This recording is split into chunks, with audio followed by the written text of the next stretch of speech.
আসসালামু আলাইকুম রহমতুল্লাহি ওয়া বারাকাতুহু। ওয়েলকাম টু জেনারেল নলেজ, আপনাদের সবার প্রিয় চ্যানেল। আজ একটি নতুন ভিডিও নিয়ে এসেছি, ছোলার ঘুগনি। আপনাদের কার কার ছোলার ঘুগনি খেতে ভালো লাগে কমেন্টে জানাবেন, আর ভিডিওটি বেশি বেশি করে শেয়ার করবেন। সবাই সাবস্ক্রাইব করবেন। ভিডিওটি ভালো লাগলে একটি লাইক করবেন। চলুন ভিডিওটি আমরা সবাই দেখতে থাকি। আপনাদের সঙ্গে কিছু কথা শেয়ার করি।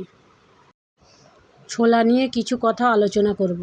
ছোলা এমন এক ধরনের খাবার প্রায় আমরা সবাই খেয়ে থাকি। ছোলার মধ্যে রয়েছে প্রচুর পরিমাণ ভিটামিন। ছোলার ছাতু হয়, খেতে বেশ ভালোই লাগে। ছোলা ভাজা হয়, অনেকেই ছোলা ভাজা খেতে পছন্দ করে। ছোলাকে ভালো করে পরিষ্কার জলে ধুয়ে নিতে হবে। তারপরে ছোলা ঘন্টাখানেক ভিজিয়ে নিতে হবে। কেউ কেউ আবার অঙ্কুরিত ছোলা খেতে পছন্দ করে। অনেকেই ছোলা রোস্ট করে খায়। ছোলার ঘুগনি হয়, ছোলার চাট হয়। বিভিন্ন জনে বিভিন্ন রকম করে খেতে পছন্দ করে। আপনাদের কীরকম করে খেতে ভালো লাগে অবশ্যই কমেন্ট করে জানাবেন। 50 থেকে 100 গ্রাম ছোলা একটা মানুষের খাওয়া যায় ডেলি। অতিরিক্ত না খাওয়াই ভালো, হজমের প্রবলেম হতে পারে। যারা কিডনির সমস্যার পেশেন্ট রয়েছেন তারা যতটা ছোলা কম খেতে পারবেন ততটাই ভালো। ছোলার মধ্যে প্রচুর পরিমাণের পিউরিন আছে, যে পিউরিন আপনার রক্তের ইউরিক অ্যাসিডের মাত্রা বৃদ্ধি করতে পারে। যদি গাউট বা গিটে বাতের যন্ত্রণায় কষ্ট পাচ্ছেন, বা আপনার রক্তে ইউরিক অ্যাসিডের মাত্রা বেশি রয়েছে, সেক্ষেত্রে আপনার ছোলা কম খাওয়াটাই ভালো।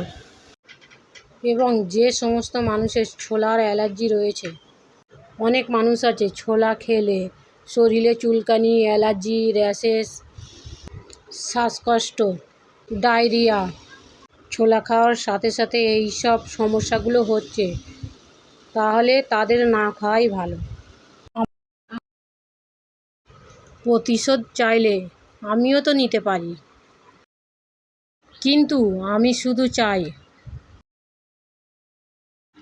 আমার সাথে অন্যায় করা মানুষগুলো একটা সময় গিয়ে উপলব্ধি করুক তাদের ব্যবহার আমাকে কতটা কষ্ট দিয়েছে।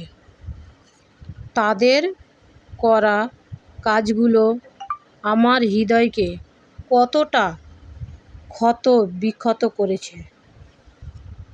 তারা এই কাজগুলো করার জন্য অনুশোচনা করুক।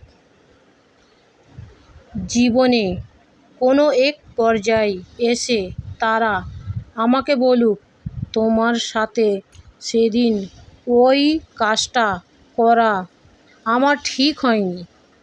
আমি শুধু এইটুকু চাই, আর কিছু না। যাই হোক, অনেক কথাই বলে ফেললাম। আমার ছোলার ঘুগনিটা খুব ভালো হয়েছিল। এইভাবে একবার খেয়ে দেখবেন, আশা করি আপনাদেরও ভালো লাগবে। এমন স্বাদ একবার না করে খেলে বুঝতে পারবেন না। এমন সেরা স্বাদের ঘুগনি মুড়ি, রুটি, পরোটা সবার সঙ্গেই খেতে ভালো লাগবে। শুধু ঘুগনি, এটাও খেতে ভালো লাগবে, একবার খেয়ে দেখতে পারেন। ধনেপাতা, পেঁয়াজ, শসা, কাঁচা লঙ্কা, লেবু এইসব দিয়ে খেলে স্বাদটা আরও বেশি ভালো লাগে। বাচ্চারা খাবে বলে ঝালটা কম দিয়েছি, আপনাদের যেমন ঝাল লাগবে দিতে পারেন। একটি বন্ধু আমায় কমেন্টে জিজ্ঞাসা করেছিল, আপনি কে? আমি হচ্ছে আপনার বন্ধু। আমার সেই বন্ধু যদি ভিডিওটি দেখে থাকেন, অবশ্যই আমার উত্তরটি পছন্দ হয়েছে কি কমেন্টে জানাবেন। আমি অপেক্ষায় থাকব। আপনাদের ভালো ভালো কমেন্টগুলো পড়তে ভালো লাগে। ভিডিওটি ভালো লাগলে অবশ্যই লাইক করবেন, শেয়ার করবেন, সাবস্ক্রাইব করবেন। ভিডিওটি কেমন হয়েছে জানাবেন। পুরো ভিডিওটা দেখতে থাকুন, সাথে থাকুন। অবশ্যই ভালো লাগবে।